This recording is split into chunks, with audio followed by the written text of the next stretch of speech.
வணக்கம். நான் டாக்டர் இளந்திரையன், நரம்பியல் மருத்துவர், SRM global hospitals, Kattankulathur.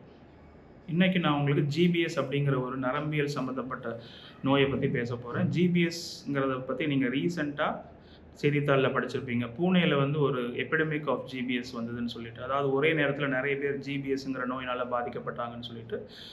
So ஜிபிஎஸ்ங்கிறது குலைன் Pari சிண்ட்ரோம்னு சொல்லுவோம். முதல்ல நான் உங்களுக்கு சொல்ல வேண்டியது என்னென்னா, இது ஒரு ஒரு பயப்பட வேண்டிய ஒரு விஷயம் கிடையாது. இது ஒரு தொற்று நோய் அல்ல. அதாவது ஒரு ஜிபிஎஸ் பேஷண்ட்கிட்ட நீங்கள் போய் பேசுகிறதுனாலையோ தொடுறதுனாலையோ உங்களுக்கு ஜிபிஎஸ் வராது. ஸோ அதனால் பயப்பட வேண்டிய அவசியம் இல்லை. ஜிபிஎஸ்ங்கிறது என்ன? இது ஒரு ஆட்டோ இம்யூன் டிசீஸ்ன்னு சொல்லுவோம். அது என்னன்னு கேட்டிங்கன்னா, நம்மளோட எதிர்ப்பு சக்தியை நம்மளுடைய நரம்பு மண்டலத்தை பாதிக்கிறதுனால வரக்கூடிய டிசீஸ்க்கு பேர் தான் ஜிபிஎஸ் அப்படிங்க சொல்லக்கூடியது. இது யாருக்கு வரலான்னு பார்த்தீங்கன்னா, குழந்தைகள் ஆரம்பித்து வயதானவர்கள் வரைக்கும் இது வரத்துக்கு வாய்ப்பு இருக்குது. குழந்தைகள்னால் ஒரு வயசு குழந்தைகள்லேருந்து ஆரம்பித்து 70லேருந்து 74 வயசு உள்ள முதியவர்கள் கூட இந்த பாதிப்பு ஏற்படலாம். ஆண்களுக்கு கொஞ்சம் இந்த நோய் கொஞ்சம் அதிகமாக வருதுங்கிற மாதிரி டேட்டா நமக்கு சொல்லுது. ஸோ 50 வயதுக்கு மேல் உள்ளவங்களுக்கு இந்த ஜிபிஎஸ்ங்கிறது கொஞ்சம் அதிகமாக பார்க்குறோம். இந்த ஜிபிஎஸ்ங்கிற நோயோட அறிகுறிகள் என்ன? உங்களுக்கு அறிகுறிகள் காலில் ஒரு 2 கால்லையும் ஒரு தொடையில் இல்லை முட்டிக்கு கீழ்ப்பகுதியில் ஒரு வலி, கடுமையான வலி இருக்கலாம். கால் பாதத்தில் எரிச்சல், குத்தல், அது மாதிரி சில விஷயங்கள் இருக்கலாம். அதே மாதிரி கையில் உள்ளங்கையில் ஒரு மரத்து போகிறது, எரிச்சல், அதெல்லாம் இருக்கலாம்.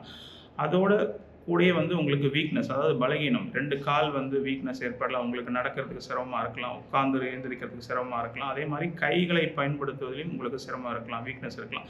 ஒரு சில பேருக்கு ஐசோலேட்டடாக ஒரு பர்டிகுலர் பார்ட் ஆஃப் த பாடி, அதாவது ஒரு லோக்கலைஸ்ன்னு சொல்லுவோம். அது மாதிரி சில வேரியன்ட்ஸ் இருக்குது ஜிபிஎஸ்ல.